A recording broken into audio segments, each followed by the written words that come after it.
미국 증시의 가장 기본부터 깊은 곳까지 들여다보는 시간입니다. 장희성의 마켓 A to G 시작합니다. 미래에셋증권 반포 WM 장희성 지점장과 함께합니다. 지점장님 안녕하세요. 네, 안녕하세요. 네, 안녕하세요. 자, 오늘은 이제 3월을 한번 정리를 해보고요. 4월 전략까지 고민해보는 시간으로 제가 알고 들어왔는데 네. 아무래도 3월 증시를 일단 정리해 보려면 우리가 이 은행 불안 사태 네. 어떻게든 좀 얘기를 마무리하고 네. 가야 될 것 같습니다. 물론 상황이 끝난 건 아니지만 어쨌든 3월까지의 흐름은 어느 정도 정리를 한번 해보면 좋을 것 같은데요. 일단은 뭐 평가할 수 있는 건 잘 막았다 정도로 얘기가 나오고 있는 것 같고 그러다 보니까 증시가 이렇게 올라왔는데 증시가 이렇게 올라올 수 있었던 여러 가지 요인들을 한번 얘기를 해볼까요? 네, 일단 3월달 증시 좋았죠. 근데 3월달 내내 좋았던 건 아니고요. 그쵸. 초반에 좀 조정을 받다 올랐는데 네. 3월의 저점이 3월 10일이었어요. 근데 3월 10일이 어떤 날인지 혹시 기억이 나시나요? 글쎄요. 이게 그날 어떤 일이 있었을까요? SBB 사태가 널리 알려진 날입니다. 물론 그 전부터 문제는 있었지만 널리 알려진 날이고 시장에 그날이 금요일이었어요. 네. 그리고 나서 그 주말에 이제 사실상 파산에 들어가게 됐습니다. 그랬군요. 근데 그날이 저점이었다는 얘기는 네. 그날부터 증시가 올랐다는 얘기죠. 그러네요. 특히 이제 나스닥 지수가 좋았잖아요. 3월에 한 6.7% 정도 올랐는데 3월 10일부터 한 10%가 올랐어요. 그래서 좀 빠지다가 그렇게 보면 그날부터 시장에 뭔가 변화가 생겼다라는 건데 그거는 이제 분명하게 금리 인상 종료 그리고 또 하반기 금리 인하 기대감이 생겼다. 그게 바로 나스닥 지수를 필두로 시장을 끌어올린 요인이다라고 보시면 될 것 같습니다. 알겠습니다. 말씀해 주신 대로 SVB 파산 사태 당일이 저점이었다는 건 이건 뭔가 좀 물론 그때 당시에는 굉장히 좀 힘들어 보이고 어려워 보였습니다만 이렇게 다 시간이 지나가고 나니까 그때 결국 샀어야 했나 이런 생각을 또 하게 되는 그런 분위기인데요. 네. 지금 오히려 이런 은행 불안 사태가 시장에서 좀 긍정적으로 만든 요소 중에 하나가 이게 오히려 금리 인상 효과를 조금 더 가져왔다. 그렇게 돼서 연내 안에는 금리 인하까지도 우리가 기대할 수 있을 것이다라는 전망이 좀 나오고 있어요. 물론 연준에서는 계속 애써 부인하고 있습니다. 네. 혹시 지점장님은 어떻게 보고 계신가요? 일단 그 파월 의장은 연내 금리 인하 없다고 다시 못을 박았지만 시장은 그렇게 받아들이고 있지 않죠. 물론 이제 3월 중순에 금리 인하 이제 시장의 패드와치 툴로 보면 한 연내 4번 정도 금리 인하를 예상을 하다가 그게 한 2번 정도로 줄어들긴 했어요. 왜냐하면 은행 사태가 좀 잠잠해졌잖아요. 그렇죠. 그 이후로도 몇몇 은행들이 문제가 있었음에도 불구하고 다 막아준다고 하니까요. 그런데 제가 볼 때는 이게 분명히 아직까지 끝나지 않았고 또 상업용 부동산 문제를 일으킬 거고 이 긴축 효과가 있기 때문에 저는 하반기 금리 인하할 거로 봅니다. 그러면 이제 시장과 연준의 괴리가 왜 생기느냐?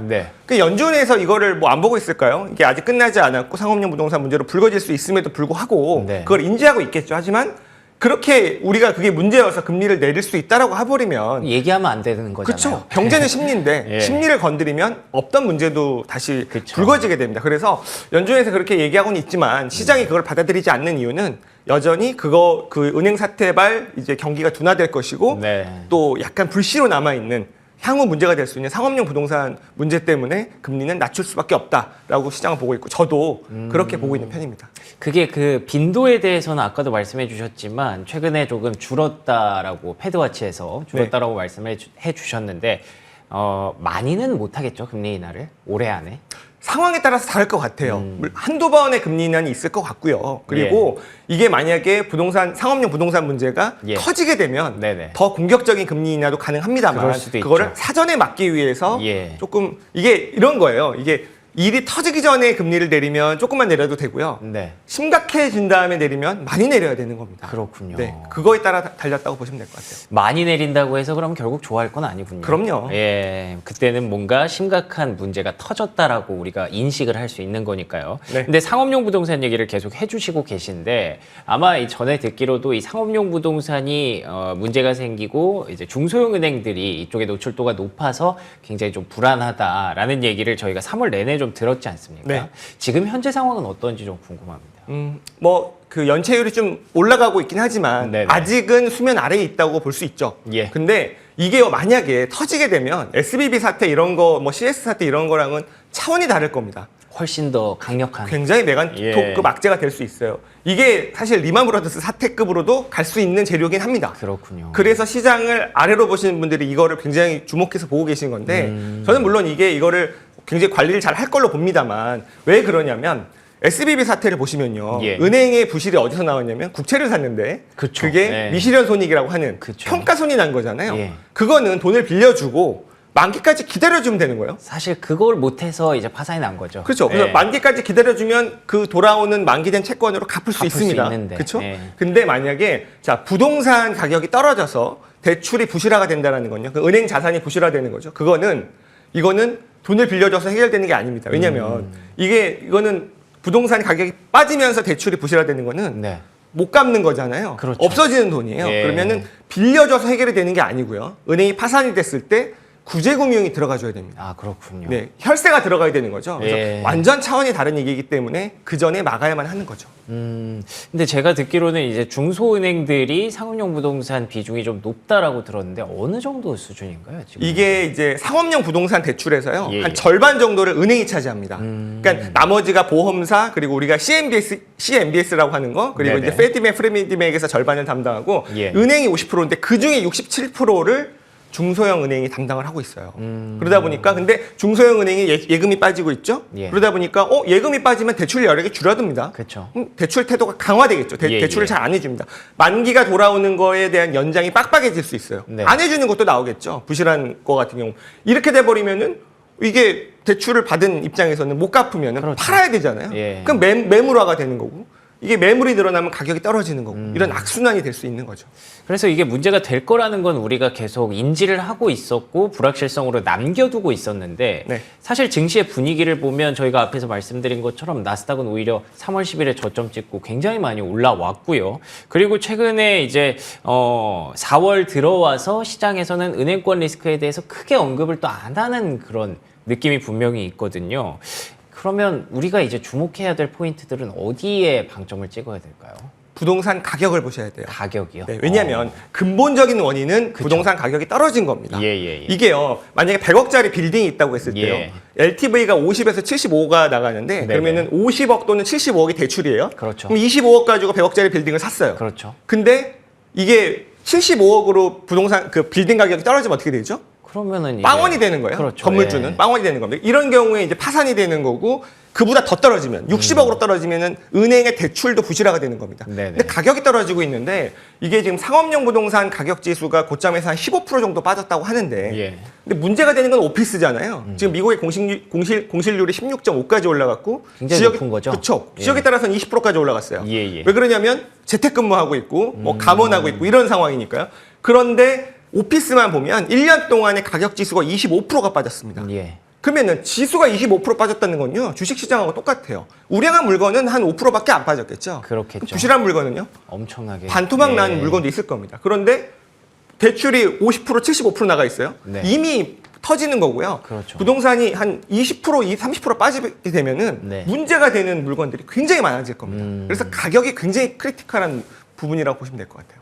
근데 지금 이 고금리 상황에서 부동산 가격이 올라올 수가 있나요? 없죠. 예. 없습니다. 그런데 아까 얘기했듯이 자 빌딩 가격이 줄어들었어요. 그럼 예. LTV를 줄여야 될 거 아닙니까? 그러면은 그렇죠. 만기가 돌아왔을 때 약간 일부 상환하라고 할 겁니다. 예. 근데 부동산 갖고 계신 분들 보시면 알 거예요. 네. 상환할 돈 있습니까? 없죠. 다 여기저기 묶여 있죠. 꽉 채워놨잖아요. 예. 그러면 팔아야 되죠. 예. 매물이 늘어납니다. 매물이 늘어나면 가격은 또 빠질 거고요. 그러네요. 그럼 이거를 해결할 수 있는 건 뭐냐? 네. 금리를 낮추는 거 말고는 방법이 없습니다. 일단은요, 지금 그 은행 상업용 부동산 대출 금리가 6% 중후반이거든요. 네네. 이렇게 되면 사업성도 없어요. 임대료 받아서 이자 내면은 사업성이 없어서 네. 부도가 날 수 있고 또 자 어차피 이게 누군가는 팔아야 되는데요. 네네. 근데 이 금리에서 대기 매수세가 있을까요? 누군가 사줘야지 가격을 받치는 거 아닙니까? 그렇죠. 예. 그러면은 이 금리를 낮추지 않으면 상업용 부동산 문제는 터질 수밖에 없는 거예요. 그러면 해결책은 금리 인하밖에 없는 거고요.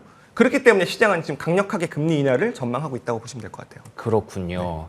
저 금리나 이 시점에 대해서도 굉장히 좀 궁금한데 그러면 조금 더 빨라질 가능성도 우리가 염두에 둬야 하겠네요. 그럼요. 지금 이 상황에서 상업용 부동산 문제가 헤드라인을 장식할 때마다 예. 금리 인하 압력이 높아진다고 생각하시면 될 것 같아요. 그렇군요. 알겠습니다.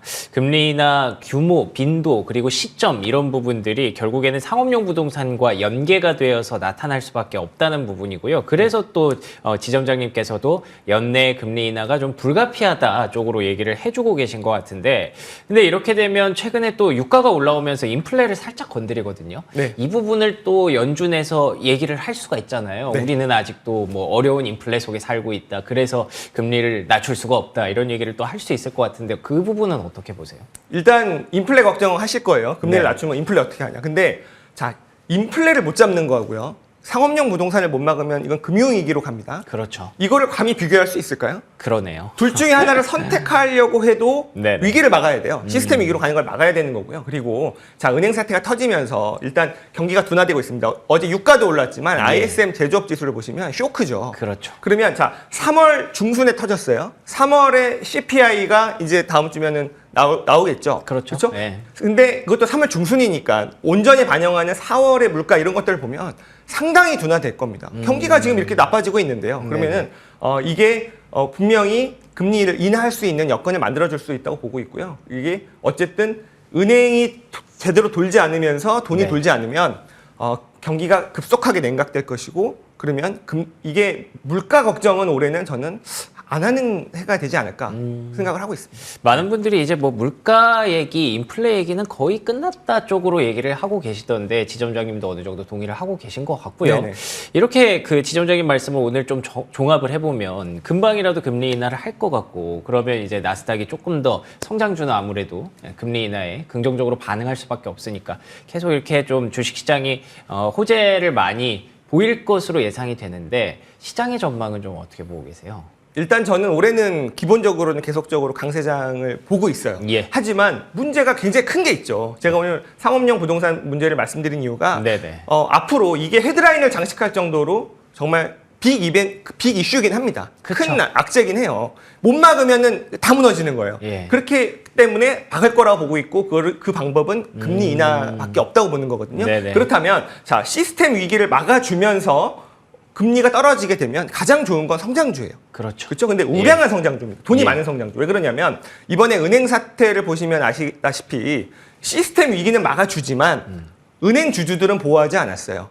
CS 같은 경우에 AT1이라고 하는 코커본드는 보호하지 그렇죠. 않았어요. 예. 자, 그러면 이번에 어쨌든 부동산 가격은 떨어집니다. 이거를 약간 들어올리는 거지 다시 화랑으로 만들지는 않겠죠. 어렵겠죠. 그렇다면 네. 시스템 위기는 막아줄 것입니다만 건물주는 보호하지 않을 거예요. 분명히 손바뀜은 있을 겁니다. 그들은 손해를 보고 팔아야 될 거예요. 하지만 매수세를 붙여주는 게 금리 인하인 거죠. 그렇다면 건물주 또는 리츠 주주들도 사실은 건물주잖아요. 네, 그러네요. 이들은 보호하지 않을 가능성이 높습니다. 그래서 우리가 3월 달에 봤듯이 굉장히 차별화된 그런 모습이 전 보일 거라고 봐요. 그러니까 예. 돈이 많고 이런 이슈에서 굉장히 뭐 은행에서 대출이 안 나와도 돈이 많은 기업들은 상관이 없잖아요. 분감할 수 있는. 그렇죠. 예. 거기다가 성장이 보이는, 특히 AI 섹터로 굉장히 많은 투자가 몰리면서 성장이 보이는 섹터와 이게 약간 시스템 위기는 막아주지만 거기에 어려움을 겪는 섹터 간의 차별화는 굉장히 클 거라고 보기 때문에 예. 확실하게 성장을 하는 우량한 기업에 포커스를 두시고 보셔야 되며, 또 문제가 불거질 때마다 변동성은 출렁출렁 있는 게 분명히 있을 것이다. 네. 그런 건 좀 감안을 하셔야 될 것 같습니다. 알겠습니다. 어떻게 보면 3월의 증시가 올해의 전반적인 전망을 되게 짧게 속편으로 보여준 것 같기도 하다는 생각이 들어요. 엄청 큰 어떤 불확실성, 여전히 이 상업용 부동산이라는 불확실성은 잔존한 그런 숙제지만 이 부분을 해결하는 과정에서 3월에도 정말 많은 중앙은행들이 노력을 했었고 정부도 노력을 했었죠. 앞으로 이제 연준도 그런 노력을 하지 않을까라는 게 지점장님의 강세장의 어떤 배경이었던 것 같고요. 하지만 그 강세장이 모든 종목들이 다 올라오는 대세 상승장은 아니라는 거, 그 안에서 분명히 차별화는 날 것이라는 거. 3월에 그랬던 것처럼 금융주는 상대적으로 좀 부진할 가능성, 오히려 현금이 많은 그런 빅테크주, 성장주는 돋보일 가능성을 얘기를 해주셨습니다. 이렇게 2주마다 이렇게 나와서 굉장히 간단하게 정리를 해주셔서 네. 다시 한번 감사를 드리고요. 다다음 주에도 기대하고 기다리고 있겠습니다. 네네. 오늘은 미래에셋 반포 WM 장희성 지점장과 얘기 나눠봤습니다. 좋은 말씀 고맙습니다. 네, 고맙습니다.